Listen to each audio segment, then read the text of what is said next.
ഇത് വെറുമൊരു ആക്രമണമല്ല.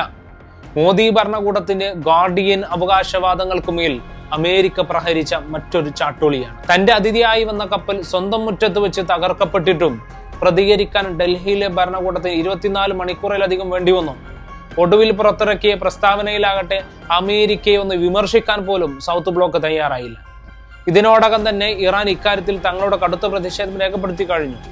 ഇന്ത്യയുടെ അതിഥി എന്ന നിലയിൽ സുരക്ഷിതമെന്ന് കരുതിയ കപ്പലാണ് ആക്രമിക്കപ്പെട്ടതെന്ന് അവർ നമ്മെ ഓർമ്മിപ്പിക്കുന്നു. ഇന്ത്യയുടെ ആതിഥ്യം സ്വീകരിച്ചു മടങ്ങിയവരെ സംരക്ഷിക്കാൻ കഴിയാത്തവൻ എങ്ങനെയാണ് ലോകത്തിന്റെ വഴികാട്ടിയാവുന്നത്? വിശ്വഗുരുവിന്റെയും സംഘ് ഫാസിസ്റ്റ് ഭരണകൂടത്തിന്റെയും ഈ കുറ്റകരമായ മൗനം രാജ്യത്തെ നാണം കെടുത്തുകയാണ്. ഇന്ത്യയുടെ അഭിമാനവും പരമാധികാരവും വിദേശ ശക്തികൾക്ക് മുന്നിൽ അടിയറവ് വെക്കുന്ന ഈ നയം തിരുത്തപ്പെടേണ്ടതാണ്.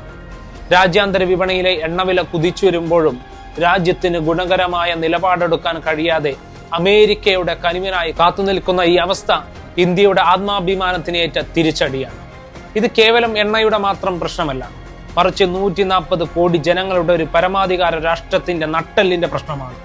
ഇനിയും എത്ര നാൾ നമ്മൾ വൈറ്റ് ഹൗസിന്റെ ഈ തടവറയിൽ കഴിയേണ്ടി വരും? രാജ്യത്തിന്റെ വിദേശ നയം ആരുടെ താല്പര്യമാണ് സംരക്ഷിക്കുന്നത്? നമ്മൾ ഇന്ത്യക്കാർ ഉത്തരം തേടുകയാണ്.